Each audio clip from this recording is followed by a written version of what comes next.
Give me some words that come to mind when you see this shoe. Comfortable.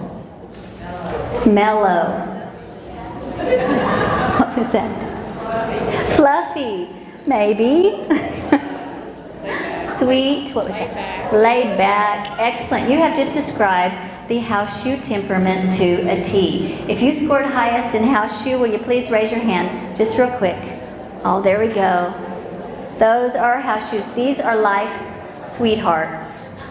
Aren't they? Those of you who know them, they're just such kind, sweet people.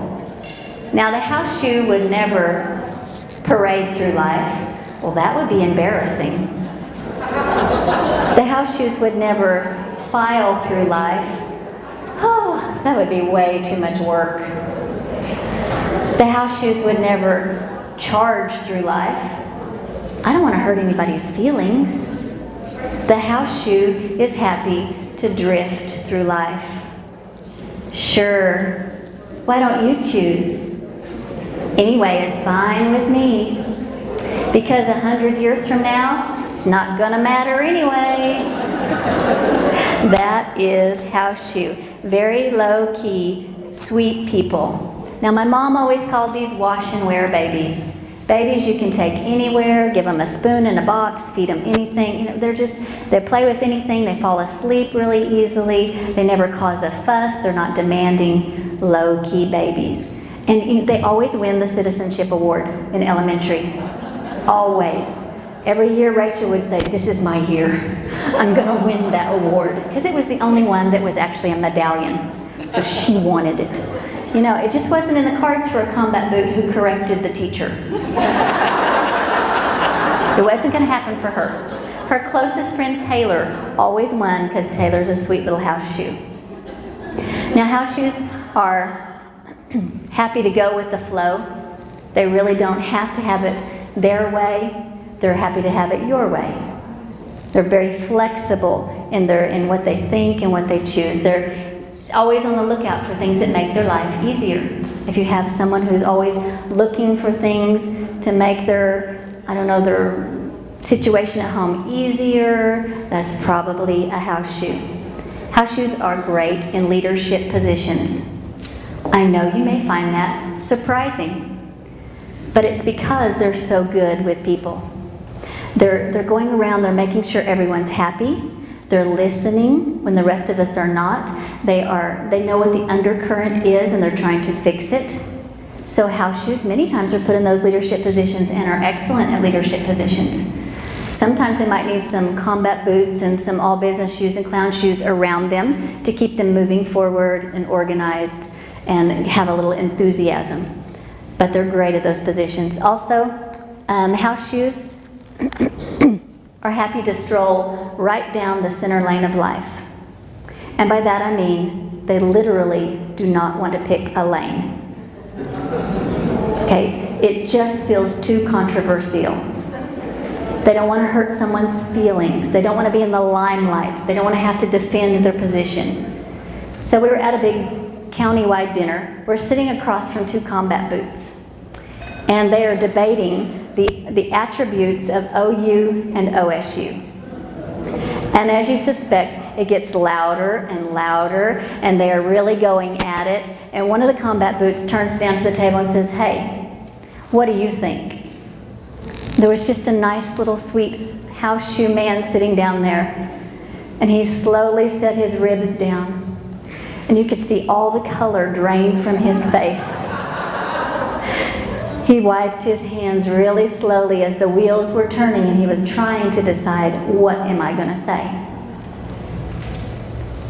Very diplomatically, he said, I can see why both of you feel the way you do.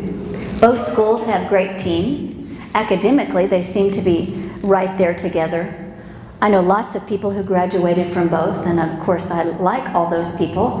And so pretty much he backed right out of that conversation. It was way too controversial. So the combat boots were done with him because he wouldn't pick a side. They finished with their food faster than everyone else, got up and left. I looked down there to where he was sitting, made sure the combat boots were out of earshot.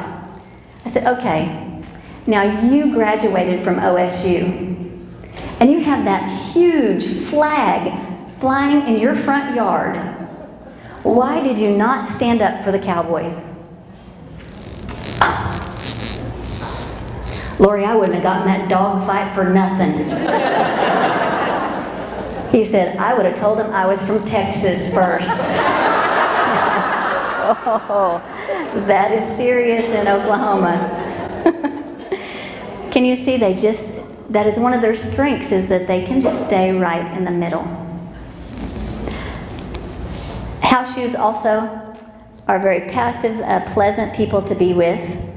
They have a shocking sense of humor, a very dry sense of humor.